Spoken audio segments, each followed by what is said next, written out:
জানে যে আমাৰ বৰপেটা পলিটেকনিকত যোৱা দেৰমাহ দিন ধৰি কোনো ধৰণৰ ক্লাছ পাতি হৈ থকা নাই আৰু আমাৰ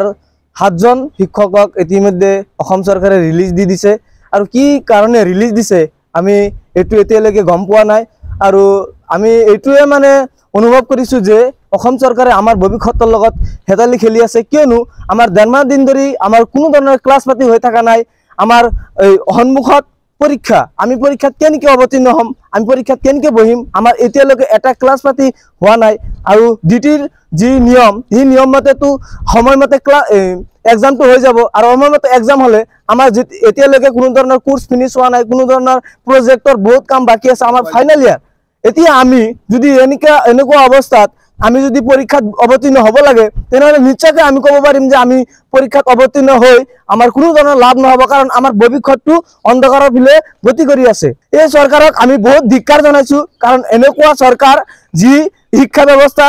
বহুতো মানে বেয়াৰ দিশত লৈ গৈ আছে আজি আমাৰ এইখন কলেজ নহয় আজি 11খন পলিটেকনিকৰ শিক্ষকক খেদিছে আৰু ইয়াৰ কাৰণে আমি অসম চৰকাৰক তীব্ৰ গৰিহণা জনাইছো অসম চৰকাৰ হাই হাই অসম চৰকাৰ হাই হাই we want justice we want justice আমাৰ প্ৰতিষ্ঠানখনত আমাৰ 13 মাহ দিন ধৰি আমাৰ ইয়াত পাঠদান হোৱা নাই পাঠদান নোহোৱাৰ লগতে আমাৰ শিক্ষক নথকাৰ বাবে আমাৰ পাঠদান হোৱা নাই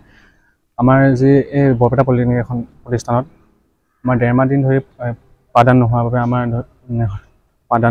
বাবে আমাৰ প্ৰজেক্টবোৰ বাদ পৰি গৈছে তেওঁ লগতে আমাৰ যি ক্লাছসমূহ বাদ পৰি যোৱাৰ বাবে আমি বহুতখিনি পিছ পৰি আছো আমাৰ ভৱিষ্যত অন্ধকাৰ দিশে গৈ আছে এতিয়া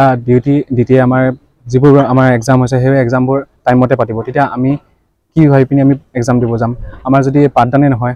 এখন প্ৰতিষ্ঠানত যদি শিক্ষক নথকাৰ ফলত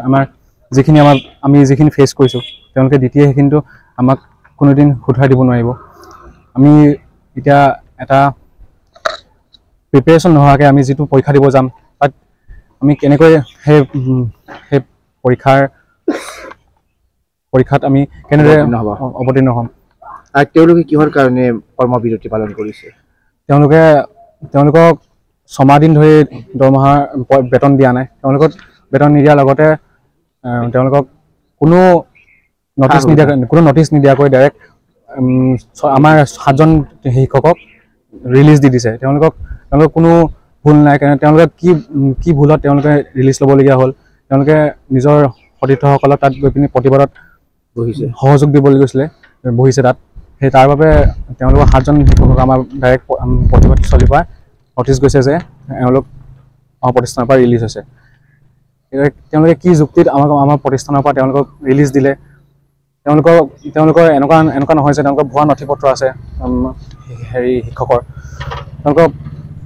প্ৰমাণ পত্ৰ আছে যে তেওঁলোক এজন শিক্ষক হয় তেওঁলোকৰ বহুতখিনি তেওঁলোকে নোহোৱাৰ কাৰণে ক্লাছত অসুবিধা হৈছে তেওঁলোকৰ আমাৰ 13 মাহ দিন ধৰি ক্লাছে হোৱা নাই আমি এতিয়া 6 ছেমৰ ষ্টুডেণ্ট আমি যদি এতিয়া 6 ছেমৰ গোটেই লাষ্ট ইয়েৰটোত যদি আমি একো শিকি নাযাওঁ তেতিয়া আমি পিছলৈ ভৱিষ্যতে আমি কেনেকৈ বেলেগ প্ৰতিষ্ঠানবোৰত বেলেগ পাৰদৰ্শিতা দেখাব পাৰিম